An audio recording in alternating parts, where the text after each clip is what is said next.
You have part of your IT infrastructure in the cloud, maybe more than you know.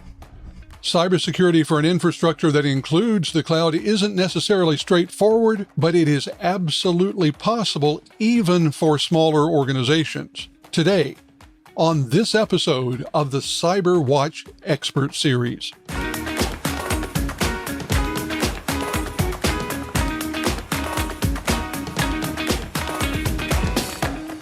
Welcome to the Cyber Watch Expert Series.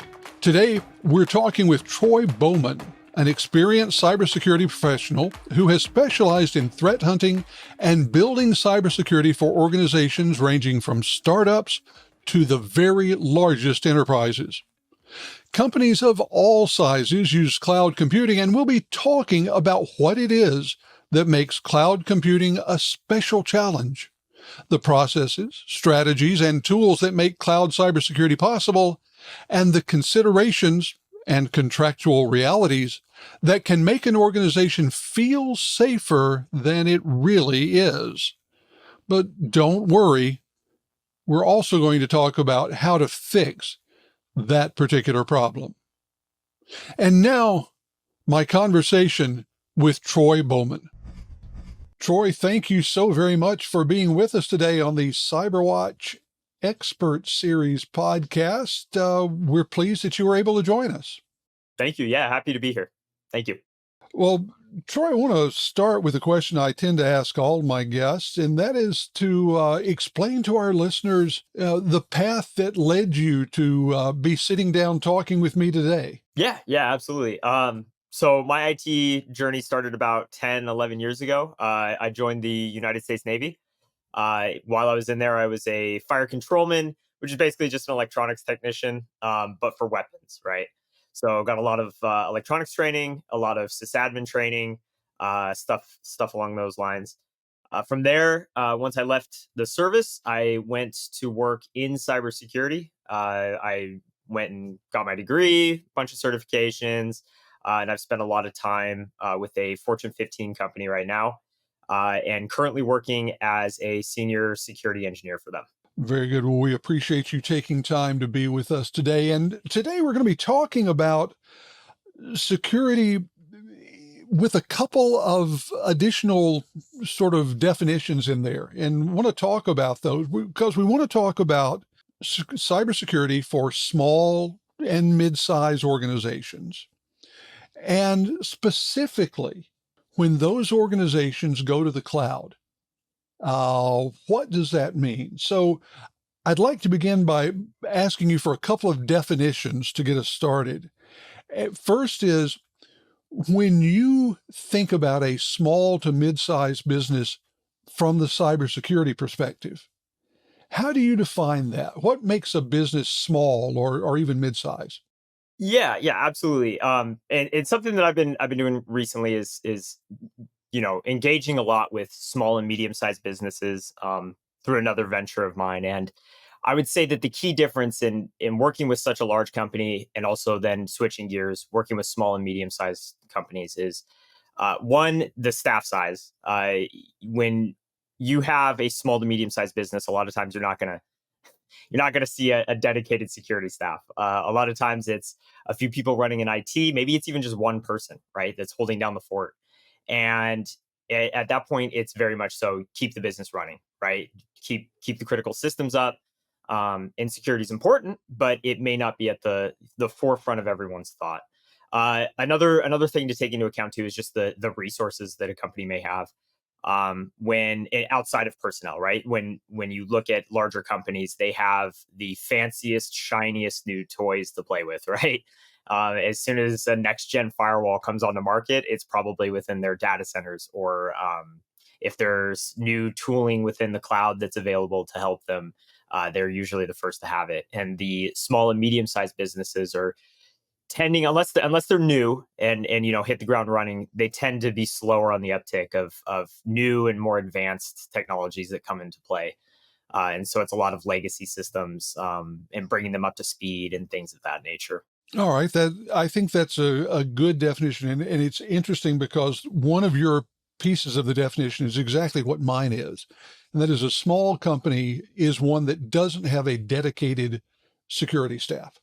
You've got someone or someone's in the general IT staff who is tasked with cybersecurity. And I think that's a really important and useful definition for that. Yeah. Yeah. People tend to try to use, metrics such as employee count or revenue or things of that nature to define what makes a smaller, medium-sized business versus a large organization. And I think when you look in terms of technology, though, you really have to look at their maturity as an organization in terms of security and the staffing that they have, because you can make all the money in the world if you're not staffing your company well to protect itself. Can you really say that you're that large of an organization? You just make a lot of money. There you go. There you go. Well, we know that companies of all sizes are increasingly running some proportion of their IT in the cloud. And small businesses are no exception. So the next question I have is from a cybersecurity perspective, is the cloud a special case, or is it the same sort of issues that you would deal with on-premises IT infrastructure, just put on somebody else's iron? Yeah, it really depends on the circumstances. Uh, when you move to the cloud versus a data center, there's a lot less worries in certain aspects, right? You're not having to deal with on-premise systems. You're not having to deal with the physical servers or the cooling and the physical security of these things. But when you start digging down into the technical and logical happenings of what's going on in your cloud, you can fall into the same pitfalls, right? And those things can be, networking, DNS, patching, vulnerabilities, all these things that you would have in a data center when it comes to these logical controls rather than physical.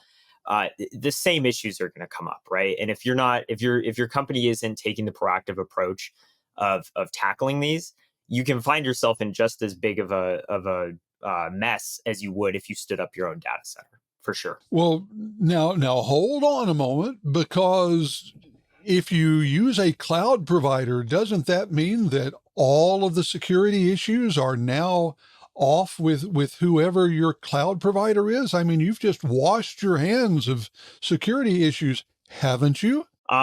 No, not by any means at all. And it really comes down to what kind of model you're undertaking, right? Starting at the base layer, you have your infrastructure as a service, right? A lot of times referred to as IaaS. And at that level, the majority of the responsibility for security is going to fall to the customer.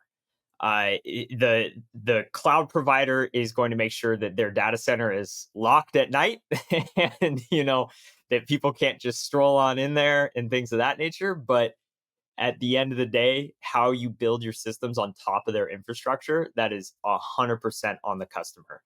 And as you move up from that, you move into PaaS and then into SaaS. Then that's when you can start to see a little bit of that responsibility shift back to the provider. And again, when it comes to a SaaS solution, you're paying for a very specific service, right? You're paying for that very specific software, what have you. And the provider, again, of that SaaS solution oftentimes is built on top of a cloud provider, in which case that SaaS provider is still responsible for all the underlying security that you are purchasing from them. Again, the cloud provider that's providing the infrastructure for that SaaS solution still is not responsible for the security of the SaaS solution. You raised something that I definitely want to talk about, and that is third, fourth, fifth, sixth party risk, because it's very tempting to look at, as you said, software as a service. You're going to buy a software solution. Well, I've got my relationship with that software provider. That's all I have to worry about. But you've just said that they may depend themselves on cloud providers for infrastructure, platform, or even other software. So, how do you unravel that? I mean, is it something that a small company needs to worry about when they have software as a service? Yeah. I would say that it's it's something that you need to take into account, and it's something that can be mitigated through contractual agreements and asking the hard questions to these providers, right?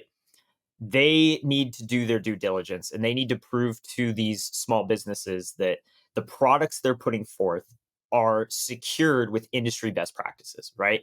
You don't want to purchase a solution as a business, as a small to medium sized business, even large businesses. You don't want to purchase a solution from a vendor of a product, right? That is not going to give you a product that is secure, that is going to put your data at risk. Maybe it's your customers' data at risk. And through contractual agreements, through questionnaires, as painful as they are, through third party attestations, which I think provide the most clarity. If a provider is able to show you attestations of what was found and what was fixed, they don't need to give you the specifics, right? You don't need to go into detail about all the vulnerabilities that were there. But hey, we had this many criticals, this many highs, and they've all been fixed. And then this is our follow up, and there's nothing because we fixed it all. That speaks volumes for the security of the product that you're purchasing.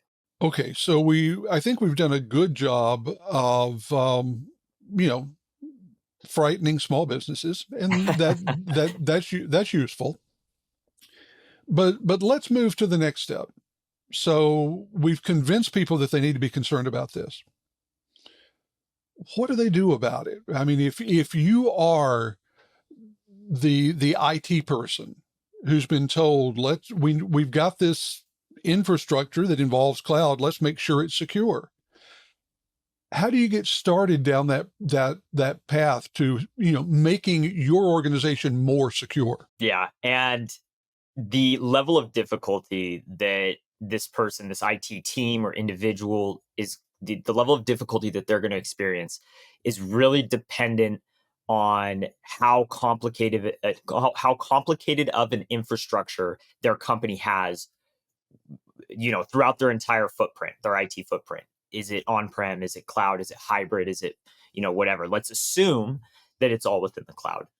I would say that your vendor's cloud documentation, right? For example, Azure has Microsoft Learn, and in there is a ton of very, very valuable resources and knowledge that you can use to help build out certain things that you may need, whether it's a hub and spoke model, network deployment, or something of that nature, right? And it's okay to need help, right? There are plenty of people out there that or other companies that can provide the expertise that you need to be able to get your company to where it needs to be secure, and to give your customers or who have you the peace of mind that you've put your due diligence into building a backbone or a product or whatever that is secure and not going to put their data at risk. When someone is starting to look at these things, is there any guidance that's available? I mean, are there frameworks? Are there documents about best practices that people can go to sort of get started within themselves to help their level of maturity grow to help their companies? Absolutely. And aside from vendor documentation, which in my opinion is the most important, you have to pair it though with known threats, known pitfalls and vulnerabilities. And doing this, a great resource is CSA, so the Cloud Security Alliance. They have a website. They can break all this down. They have learning resources. They love their what is it? The Tenacious 12, the 9, the 12, and the 11, then they pair with a bunch of funny words that go along with it. But they have a lot of really, really great resources. And utilizing those, and then as you're building things within the cloud, I'm sure everybody's heard of OWASP and MITRE and things of that nature, but really using all of these resources to come full circle and put out a product that is backed by a strong infrastructure, I would say is extremely important. And the first place I would start is CSA, the Cloud Security Alliance, for sure. One of the things that you've referenced in some of your earlier conversation is the contractual agreement between your company and the provider. Now, if you are a Fortune 50 company, the odds are pretty good that you have a team that can go in and negotiate that contract with the provider. If you are a small business, the odds of being able to negotiate a contract with a Microsoft, with Amazon, with Google, or even with smaller cloud providers is pretty small. You don't have a ton of leverage. Are there things you should be looking for in terms of clauses and provisions in a contract like that ought to be there? Yeah. And I would say that when it comes to the cloud provider's responsibilities, the biggest most important one that they're gonna talk about, in my opinion, is going to be the SLA, right? Which is your service level agreement, and it includes in there your uptime. And as a small and medium sized business, you may see 99%. I think a level 1 cloud is 99.6 is the minimum to meet that. And at 99%, or these lower 99 numbers, that's upwards of 8 hours a month that you could potentially lose service, right? And so you have to ask yourself, what is that worth to my company? And obviously, as the company grows and becomes bigger, that the amount of potential revenue loss from that 8 hours a month is going to grow with it. And so understanding what type of uptime they're guaranteeing you as you move into these cloud environments is going to be extremely important. And maybe paying that extra little bit of money. You may not be able to negotiate with them and get a contract that works in your favor as far as price. However, oftentimes they do offer plans that are going to give you higher uptimes. And if that's extremely important to you, to have those 99.99 or 99.95% uptime, I would highly recommend, if you can afford it, to invest in that so that you can minimize that downtime as much as possible. Yeah, it's interesting that you say that. I remember a number of years ago, I was doing a contract, and the difference in the number of hours you can be without service between 99% uptime and 5 nines uptime is enormous. And as you say, every time you add a digit to the right of the decimal place, the cost goes up, often substantially, but the potential impact can be huge as well. It's worth doing the math, I would say, if that's going to be something that's important to you. Absolutely. Cost benefit analysis, figure out that sweet spot that you're not digging into your revenue too much, but still keeping your uptime, keeping your service available for your customers. Absolutely. When someone is looking at cybersecurity, I know that for on-premises security, being aware of the threat landscape is huge. Do you need to have that same level of consistent threat analysis or threat awareness with the cloud that you would have with an on-premises infrastructure? It really depends. If you're allowing the cloud provider to maintain the infrastructure, as in the server and the operating systems that are running on the server and things of that nature, it really comes down to what you're deploying and what you're managing. It can get very complicated very quickly. And the short answer is yes, you still need to keep up with it. Um, it's all about understanding what you can control and what the cloud provider can control. So if you're deploying VMs and on those VMs you're responsible for the operating system that's running on them, well then from the operating system up, you would want to know every possible threat that could fall into that. On the flip side of that, you'd want to know is the access to those VMs well controlled? Do we have a weak user, admin user that has access to maybe the underlying hypervisor of it, right? It's there's so many things that go into it that the best answer for that is yes. Yes, you still need to be concerned just as you would with any other. You're just by moving to the cloud out of a data center, you're increasing the flexibility and the scalability of everything that you're doing at a cost, obviously, but it's there. Very good. Well, it's hard to believe, but we're coming down to the end of our time together. And so I wanted to ask, if someone had been listening to this and you wanted to leave them with just one or two thoughts to take forward, what might those be? What are the key things that people should take with them? I would say that if you're a newer company or an existing company moving to the cloud, and maybe this cloud adventure is new to you, the easiest time to make everything the most secure it can be is before you start it. Architecting a strong cloud environment is extremely important before you start building it. It's much harder to make meaningful change once everything is in place and all of these controls have been built, all of these subscriptions built out, and these solutions. It's much harder. And so start small, have somebody with strong knowledge of a cloud provider's infrastructure help you build out the best architecture you can before you start building everything out. Outstanding. Well, Troy, I very much appreciate you taking the time to be with us today. This has been a great conversation, and I'll look forward to being able to have you as a guest again on the CyberWatch Expert Series. I'd be happy to be here. You just let me know a time and day, and I'll be there. Thank you. Wonderful. Thank you so much. Thank you. Well, that was my conversation with Troy Bowman. We appreciate Troy taking the time to be with us today. Join me next week for the CyberWatch Expert Series, when I will have another experienced expert who will help you gain the information you need to be more successful at making your organization cyber secure. This podcast has been brought to you by Access Point Consulting.